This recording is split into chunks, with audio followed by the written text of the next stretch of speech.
Welcome back to the Supremely Black Podcast. This is your boy D Rose, tapping back in with you all. Had to take a slight little break, little vacation, man. Decompress, sometimes just to, deal with life and get yourself together, make sure that, you're still putting your mental health first. So I hope everybody's been doing well. I hope you checked out our last few episodes. We did drop a banger. We had someone from the fine nonprofit organization, Sharice. She came on and spoke about FINE, which means Family in Needs of Direction. She came on and spoke a lot about that nonprofit and how they're helping black women or black kids that are in need and other women of color. So definitely go and check that out. But what we're going to talk about today is that I know a lot of people, especially for our black content creators, have realized that as of yesterday, that they have released that Instagram has now said that they're going to be looking at the algorithm and making sure that black content creators are getting the pay that they should be getting. And here's a few numbers that I'm going to bring to you. They said twice as many white influencers are making over $100,000. And this is coming from the Influencer League, which they have. And shout out to Alexis Adigi and Cameron Boyd of Spelman. And Alexis went to Stanford. They're two engineers that are going to be leading the push behind Instagram, black content creators getting the credit they deserve from a monetization standpoint. This came after an outcry that a lot of the content that our creators, black creators, put out are stolen from white platforms, used and monetized, and they are making 29%. There's a 29% gap. So the white influencers are able to take black people's content, create off of it, right? Now, it's been obvious. We've been on the social media push for like the last year. We've been doing a podcast for 2 years. So, getting into Instagram and, Facebook and hell, even YouTube is a completely different space that you realize that when you're looking around at it, it doesn't take a rocket scientist to realize that, man, a lot of this shit on here is very much whitewashed. Like you will see white comedians, you will see white people dancing, but then you will go to what I almost considered as a dark web. Getting onto it was like black content creators had already started this months ago, but they're able to still take it from them, monetize off of it, and then ours, due to how it could have been tagged, or within the algorithm, it's pushed to the bottom, or theirs is pushed to the top. So then now you lose connection to the person, or you never even meet the person that's actually should be getting credit for it going viral. You're now seeing this new corny ass white, just be real with your corny ass white person that you're saying like,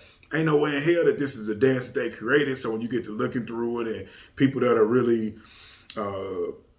really good on social media, they're able to tell you, okay, hey, this was, bro over here was actually the one that started this. Girl over here, she actually started this. She was dancing out of Philly. You don't know that unless this is your first time seeing it. You may have thought that the influencer that they pushed up in the algorithm would be the one that originally created content. But, looking at the numbers, with it being a 29% pay gap of white influencers and people of color that create content, I find that crazy is that now that they want to address this, because if you know, like I know, during the heart of the pandemic, it was a lot of money made off of social media because a lot of people couldn't go anywhere, right? I think addressing is important because content creating is the new wave, so there's not a loss to that at all.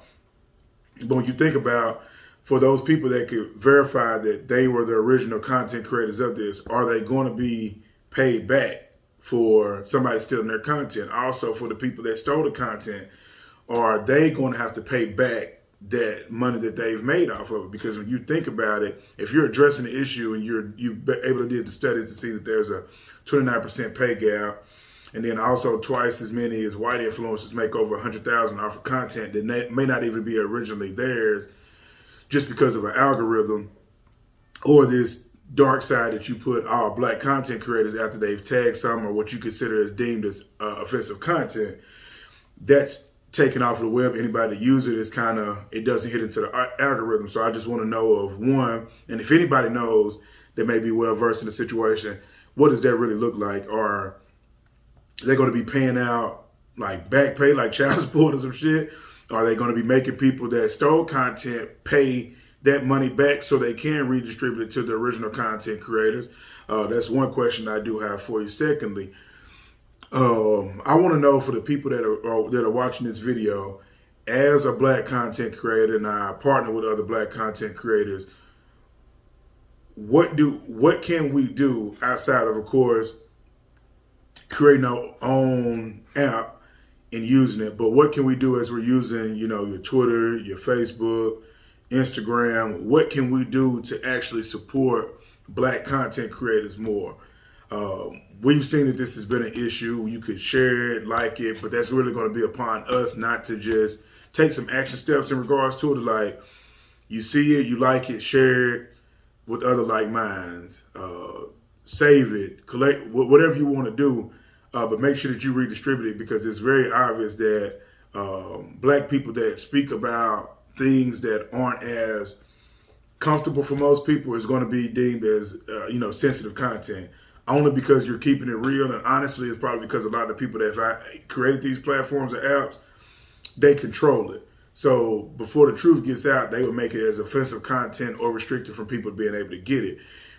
And then also, thirdly, because I always look at, if they're addressing it now, it's always something that's going to be different. I feel as if the people that are within the urban communities, they're going to see more Black people's content.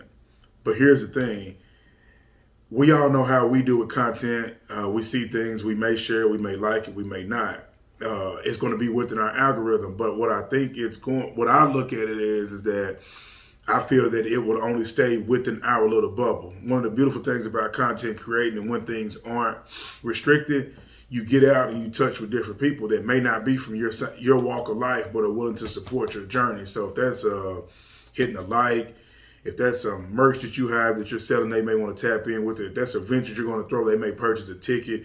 If that's something that you're looking to do and they're willing to donate just because they believe in the cause, those people are still important. I don't want it to get to a point where a person may have everything positive within their algorithm, right?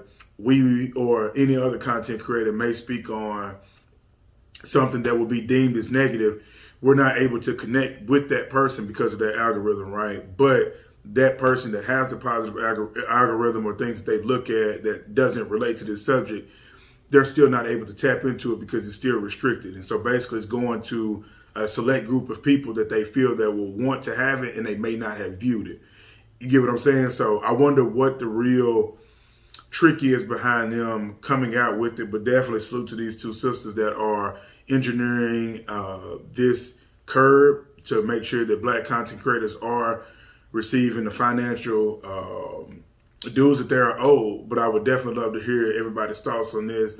So make sure you hit the like button. Make sure you subscribe if you haven't. We're getting close to our very first goal. We do have some new things that are going to be on the way.